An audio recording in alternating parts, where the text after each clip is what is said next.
Hello, my lovely subscribers and fantastic viewers. I welcome you all to our channel, English Language Treasure. How are you all? Hope you all are doing good. నేను ఇలా అవ్వాలనుకుంటున్నాను. నాకు ఇలా అవ్వటం ఇష్టం. నేను ఇలా అవ్వబోతున్నాను. నేను ఇలా అవ్వాల్సిందే. ఈ స్టేట్మెంట్స్ అన్నీ తరచుగా మనం రోజు వింటుంటాం కదా. నేను ఇది అవ్వాలనుకుంటున్నాను, ఈ రకంగా ఉండాలనుకుంటున్నాను, ఇది చేయాలనుకుంటున్నాను అనేవి. లేకపోతే కొన్నేమో మనకి ఇష్టము, నాకు ఇట్లా అవ్వాలంటే ఇష్టం, నాకు ఇట్లా ఉండాలంటే ఇష్టం, నాకు ఇది చెయ్యాలంటే ఇష్టం. అది ఇష్టాన్ని గురించి చెప్తూ ఉంటాం. కొన్నిసార్లు ఏమో ఇష్టం ఉన్నా లేకపోయినా నేను అవ్వబోతున్నాను, నేను ఇది చెయ్యబోతున్నాను, ఇది కట్టబోతున్నాను, ఇది చదవబోతున్నాను అనేది కూడా అంటూనే ఉంటాం. ఇంకొకటి కొన్నిసార్లు కొన్ని స్టేట్మెంట్స్ అంటే ఖచ్చితంగా అది అవ్వాల్సిందే, నేను అది చేయాల్సిందే, అది తినాల్సిందే. ఇట్లాంటి స్టేట్మెంట్స్ కూడా మనం తరచుగా వాడుతూ ఉంటాం తెలుగులో. అయితే ఇట్లాంటి స్టేట్మెంట్స్ని ఇంగ్లీష్లో సెంటెన్సెస్లో ఏ రకంగా ఉపయోగిస్తారు అనేది చూద్దాం. ఈ ఇవ్వాల్సిందే, అవ్వాల్సిందే,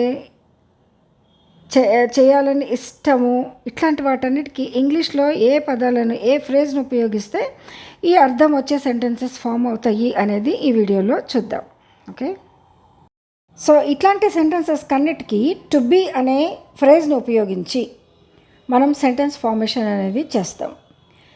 యాక్చువల్లీ టు అనేది ఇన్ఫినైటివ్, అంటే I want to go, I want to కమ్కి ముందు టు వచ్చింది, దాన్ని ఇన్ఫినైటివ్ అంటారు. టు బీ అనేది ఆన్ ద హోల్ రెండు పదాలను ఒకే మీనింగ్తో తీసుకుంటే టు బీ అంటే ఐ వాంట్ టు బీ, నాకు అవ్వాలని ఉంది అనేది. సో ఈ వీడియోలో ఏంటంటే టు బీ అనేది ఆ రెండు పదాలను ఒకేసారి ఉపయోగిస్తూ సెంటెన్స్ ఫార్మేషన్ అనేది ఏ రకంగా జరుగుతుంది, ఏ సందర్భాలలో దీన్ని ఉపయోగిస్తాము అనేది చూద్దాము. ఫస్ట్ ఏంటి, ఐ వాంట్ టు బీ అంటే నాకు అవ్వాలని ఉంది. ఐ లైక్ టు బీ అంటే నాకు ఇష్టం, ఇట్లా అవ్వాలని ఇష్టం.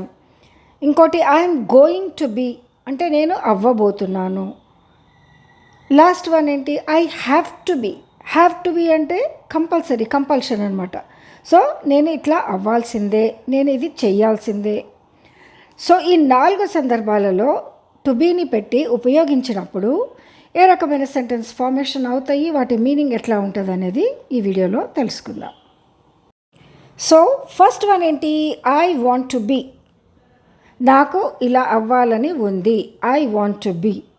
ఇక్కడ ఐ అన్న రావచ్చు, హీ షీ ఇట్ అన్న రావచ్చు, ఏదైనా ఎవరిదైనా పేర్లు రావచ్చు, నౌన్స్ రావచ్చు, ప్రొనౌన్స్ రావచ్చు, రైట్.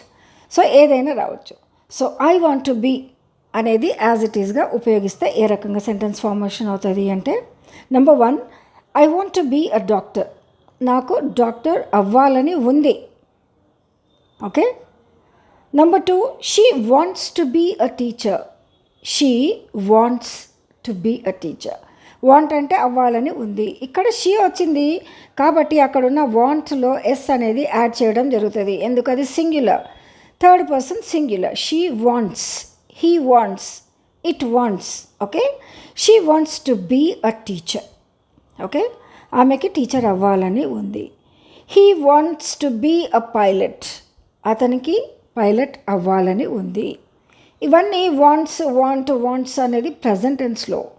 పాస్ట్ టెన్స్లో అయితే he wanted to be a pilot అంటే అప్పుడు అతనికి పైలట్ అవ్వాలని ఉండేది. టు బీ అనేది మాత్రం అట్లాగే వస్తుంది. సిచ్యువేషన్ ప్రజెంటా, పాస్టా, ఫ్యూచరా అనే దాన్ని బట్టి వర్బ్ టెన్స్ మారుతుంది. He wanted to be a pilot అంటే అతడికి పైలట్ అవ్వాలని ఉండింది అప్పుడు పాస్ట్లో, right. Ravi wants to be the topper of the school. రవికి స్కూల్ టాపర్ అవ్వాలని ఉంది. Okay. The next one is Raj wanted to be an astronaut. Raj wanted to be, wanted అంటే పాస్ట్లో. Okay. So Raj wanted to be an astronaut అంటే astronaut అవ్వాలని ఉండింది అప్పుడు. ఇప్పుడు అవ్వలేదు కానీ అప్పుడు అట్లా ఉండింది.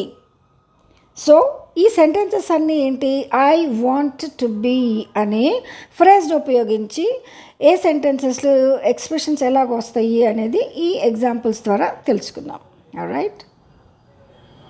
రైట్. టు బీని ఇంకొక ఎక్స్ప్రెషన్లో ఉపయోగిస్తే ఎట్లా ఉంటుంది అంటే లైక్ టు బీ అంటే ఇష్టం అనే సందర్భాలలో ఉపయోగిస్తే ఏ రకంగా సెంటెన్స్ ఫార్మేషన్ అవుతుంది అనేది చూద్దాం. Number 1, I like to be a cricketer అంటే ఇష్టం అనమాట. ఇక్కడ లైక్నెస్ అనేది ఇష్టం, నాకు క్రికెటర్ అవ్వాలని ఇష్టం. ఓకే. సెకండ్ వన్ ఏంటి, she likes to be a singer, ఆమెకు సింగర్ అవ్వాలని ఇష్టం. ఇష్టం అని ఎందుకు అంటున్నామంటే లైక్ అనేది వచ్చింది. లైక్ అనేది ఏంటి, మన కోరిక, మన ఇష్టంని తెలుపుతుంది. Okay right. నెంబర్ 3 ఏంటి, he likes to be nice, అతడికి బాగుండాలి అని ఇష్టం. అంటే ఏంటి, చాలాసార్లు అందరితో బాగుండాలి, మనం ఎవరితో ఏమీ ప్రాబ్లమ్స్ తెచ్చుకోకూడదు, అందరితో మంచిగా బిహేవ్ చేయాలి, అందరితో మంచిగా ఉండాలి అన్నప్పుడు she wants to be nice, he likes to be nice, he likes to be, she likes to be nice, they like to be nice అని సింపుల్గా చెప్పేయచ్చు. So he likes to be nice ఎవరితో, with every one. ఇంకా మన సెంటెన్స్ని expand చేసుకోవచ్చు అట్లా. He likes to be nice ఎవరితో, విత్ ఎవ్రీ వన్, అందరితో. ఈ రకంగా సెంటెన్స్ ఎక్స్పాన్షన్ కూడా అవుతుంది. రైట్. అయితే ఇక్కడ సెకండ్ అండ్ థర్డ్ సెంటెన్సెస్లో హీ లైక్స్, షీ లైక్స్ అని వచ్చింది. ఇది బేసిక్ మనకు ఎప్పుడు తెలిసే ఉండాలి, అయినా ఒకసారి గుర్తు చేస్తున్నా. ఏంటంటే షీ అండ్ హీ అనేది థర్డ్ పర్సన్ సింగ్యులర్. వాళ్ళ ఆ సింగ్యులర్ వచ్చిన తర్వాత వచ్చే వర్బ్కి ఎప్పుడు ఎస్ అనేది యాడ్ చేయడం జరుగుతుంది. ఎందుకు, అది ప్రెజెంట్ టెన్స్, అదొక statement. She likes to be అంటే ఆమెకు ఎప్పుడు ఇష్టం, ఇప్పుడు కాదు, పాస్ట్లో ఇష్టం, ఇప్పుడు ఇష్టం, ఫ్యూచర్లో కూడా ఇష్టం, అంటే అది ప్రజెంట్ టెన్స్లో ఉన్నది ఆ సెంటెన్స్. కాబట్టి ఎస్ అనేది యాడ్ చేయడం జరిగింది, అది గుర్తుపెట్టుకోవాలి.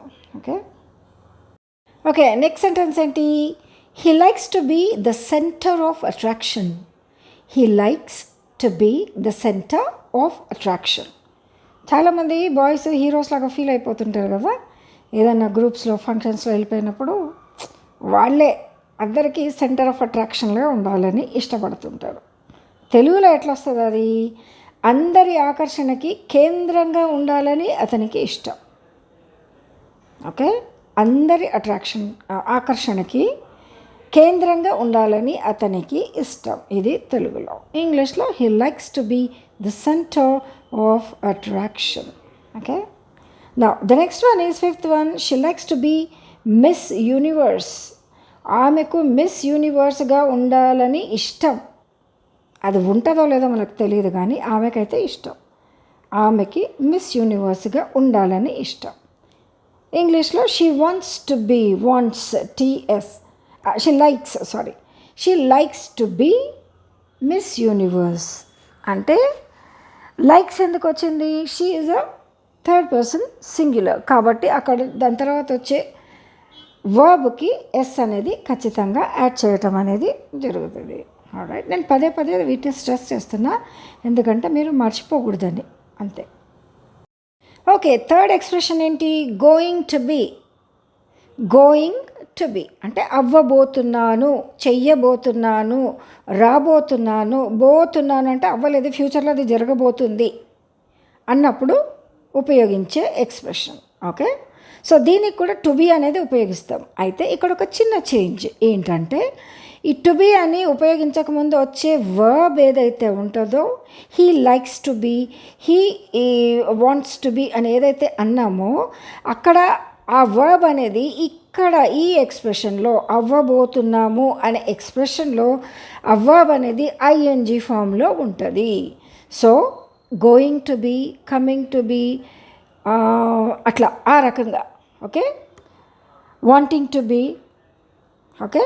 సో సెంటెన్స్ ఏ రకంగా వస్తుందో ఒకసారి చూస్తే తెలుస్తుంది మనకి. I am going to be 25 years old next month అంటే వచ్చే నెలలో నేను 25 సంవత్సరాలు అవ్వబోతున్నాను.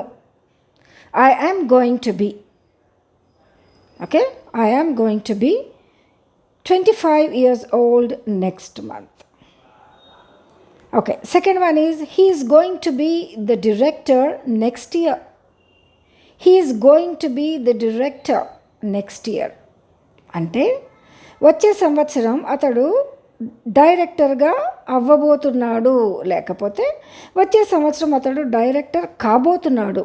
అంటే అది కంపల్సరీ కన్ఫర్మ్డ్ సిచ్యుయేషన్, కన్ఫర్మ్డ్, ఎందుకంటే ప్రమోషన్ వచ్చింది, ఇంకా ఆర్డర్స్ రావాలి, వస్తే ఆయన డైరెక్టర్ అయిపోతాడు, అవ్వబోతున్నాడు, కాబోతున్నాడు, right.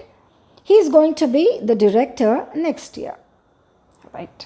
The third one is our science teacher is going to be the principal. Our science teacher is going to be the principal. అంటే ఎవరైతే సీనియర్ సైన్స్ టీచర్ ఉన్నారో స్కూల్లో తనే ప్రిన్సిపల్గా అవ్వబోతోంది, అంటే తనే స్కూల్ని టేక్ కేర్ చెయ్యబోతోంది అని అర్థం. సో ఈ సిచ్యువేషన్లో మాత్రము అవ్వబోతోంది, గోయింగ్ టు బీ అనేది గోయింగ్ అని వచ్చి టు బీ వస్తుంది. ఎందుకు? అవ్వబోతోంది, కాబోతోంది అనే ఎక్స్ప్రెషన్ ఇవ్వాల్సి వచ్చినప్పుడు మనము గోయింగ్ అనేది కంపల్సరీ ఖచ్చితంగా టు బీకి ముందు యాడ్ చేయాల్సి ఉంటుంది. Okay, let's see one more example. Mani is going to be surprised. Mani is going to be surprised అంటే Mani surprise అవ్వబోతోంది.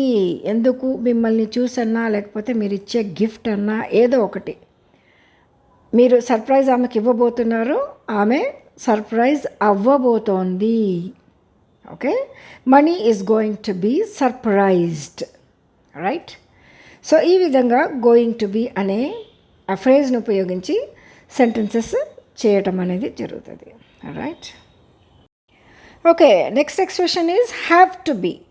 Have to be, have అనేది ఎప్పుడు ఏదైనా ఒకటి ఖచ్చితంగా చేయాలి అనే సందర్భాలలో ఈ ఎక్స్ప్రెషన్ యూస్ చేయడం అనేది జరుగుతుంది. ఓకే, సో ఫస్ట్ సెంటెన్స్ ఏంటంటే I have to be quiet in the class. నేను క్లాస్లో మౌనంగా ఉండాలి, నన్ను మాట్లాడనియ్యరు, ఎవరు నన్ను మాట్లాడొద్దు అంటారు. చాలామంది ఊరికే మాట్లాడుతుంటే క్లాసెస్లో ఏ విధంగా ఉంటుంది, నువ్వు క్వైట్గా ఉండాల్సిందే అని టీచర్స్, ఫ్రెండ్స్ చెప్తుంటారు కదా, right. I have to be quiet in the class. నేను క్లాస్లో మౌనంగా ఉండాలి అంటే ఏంటిది? ఖచ్చితంగా ఇది ఒక ఆర్డర్ లాగా అనమాట, చేయాల్సిందే. హ్యావ్ వచ్చింది అంటే అది చేయాల్సిందే అని అర్థం. Okay, second one is he has to be the next leader. He has to be the next leader అంటే అతనే తర్వాత అవ్వవలసిన లీడర్, అతనే తర్వాత అవ్వాల్సిన లీడర్ ఖచ్చితంగా అతనే, ఇంకెవరు లేరు అన్నప్పుడు హ్యావ్ టు బీ అనేది ఉపయోగిస్తాం. తరువాత అవ్వవలసిన లీడర్ అతనే, రైట్. ఓకే, నెక్స్ట్ వన్ ఏంటి? Third one, they have to be swift in running. They have to be swift in running అంటే స్విఫ్ట్ అంటే చాలా వేగంగా అనమాట. దే హ్యావ్ టు బీ, వాళ్ళు ఉండాలి, ఎట్లా? రన్నింగ్లో చాలా వేగంగా ఉండాలి, అప్పుడు ఉంటేనే గెలుస్తారు కదా ప్రైజు, లేకపోతే గెలవరు. కాబట్టి they have to be swift in running, వాళ్ళు పరిగెత్తటంలో చాలా వేగంగా ఉండాలి, right. The next one is they have to be alert. They have to be alert, ముద్దుగా నిద్రపోతూ ఎటో చూస్తూ పరధ్యానంగా ఉండటానికి వీలు లేదు అని అర్థం. They have to be alert, వాళ్ళు చాలా అప్రమత్తంగా ఉండాలి. అలర్ట్ అంటే అప్రమత్తంగా, అలర్ట్. ఓకే, వాళ్ళు చాలా అప్రమత్తంగా ఉండాలి.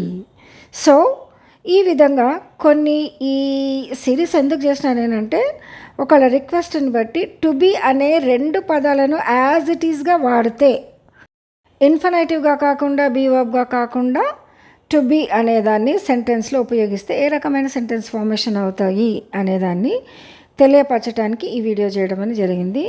ఇది అందరికీ యూస్ఫుల్గా ఉంటుందని అనుకుంటున్నా. నిజంగా ఇది మీకు నచ్చినట్టయితే, ఈజీగా ఉన్నట్టయితే, అర్థమైనట్టయితే లైక్ చేయండి, షేర్ చేయండి, సబ్స్క్రైబ్ చేయండి. Thanks for watching. Take care. Bye.